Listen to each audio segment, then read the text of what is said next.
Hey there, today I want to talk to you about variables in Python. Now, variables are another type of data containers that we use a lot to store information. You might be familiar with the term variable because it's used in math to represent a certain value, like x is equal to 5. Now, in Python, the idea is the same, but the main difference is that in Python, we specify the variable name.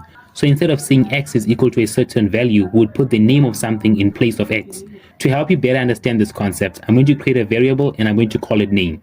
And in this variable, I can store a name. I'm going to store the name John. And as you can see, I've put it around quotation marks so that Python knows it's a string and it's not another variable. And to be able to use this variable, we need to do something known as calling the variable. And to call this variable, we need to use the print statement. So I can say print, and in these parentheses, I can put the variable name, pun intended. Now, when we run this program, Python is going to print whatever value we had in the variable. So in this case, it's the name John.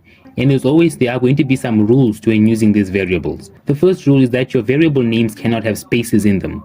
Say that I create a variable and I call it electric cars. There can't be a space between electric and cars. I have to join the two words by using an underscore. So if I was to run this variable with the space, you'll see here I'll get an error message.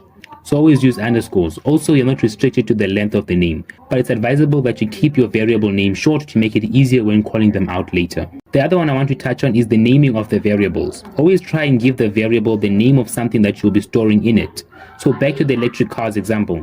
In this variable, I'm not going to now store the name of internal combustion engines. Or if I create a variable and I call it best friends, it doesn't make sense that I now store all the names of my enemies. Well, unless you're a psychopath, then go ahead.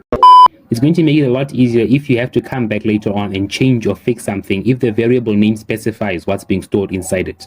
Another thing I want to touch on is numbering your variables. So let's say I create a variable and I call it 5. And in this variable, I store a name like Mike. I can now go ahead and call the variable, and when I try and run this little program, I get this error message because Python is interpreting this variable as an integer. But if you want to use numbers while naming your variables, you have to first put the name of the variable, then the number at the back. You can join them or you can use an underscore to join them, but there cannot be any spaces between them. For example, if I create a variable and I call it best friends 1 and best friends 2, but as you can see, there is a number, but it's part of some text that helps Python know it's a variable and not an integer. So let's recap. Name your variable something that's associated with the thing that you'll be storing inside of it.